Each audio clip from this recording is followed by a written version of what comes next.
I owe you an update on the banking situation. The last time you heard from me about this, it was 2 a.m. and Congress had just met via Zoom because we were in the early stages of a bank panic and we could see a domino effect starting. The situation has improved, and here's what we've learned. First, this whole panic started with a group chat. About 3 weeks ago, a handful of depositors with Silicon Valley Bank saw an announcement that it had just lost a couple $2 billion on some investments, so they started texting each other that they should take all their money out. That spilled onto Twitter, it went viral, and within just a few hours, depositors at that bank withdrew $42 billion and killed the bank. That much money has never been withdrawn from a bank that fast. Set a record. Another $100 billion was set to go out the door the next day, but the bank failed before those orders could be executed. It was the world's first social media-driven bank run. The combination of digital banking, which makes withdrawals easy, and social media, which spreads fear quickly, means that money can now flow out of banks much faster than confidence can be restored. And that's the whole challenge. Second, after we saw 2 banks fail, the next domino to fall was going to be a regional bank called First Republic, but it hasn't failed.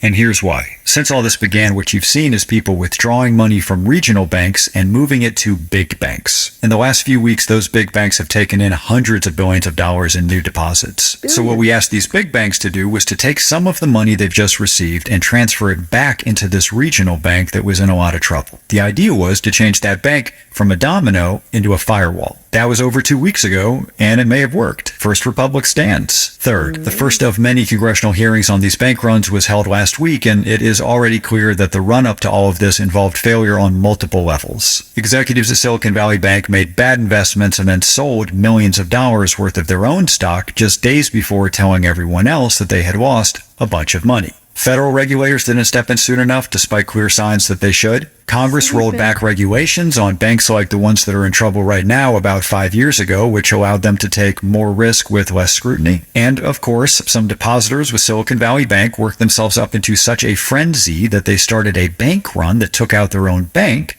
and then spread. Bottom line is that no one's declaring victory, but the situation is much better than it was 2 weeks ago. I'll keep you posted.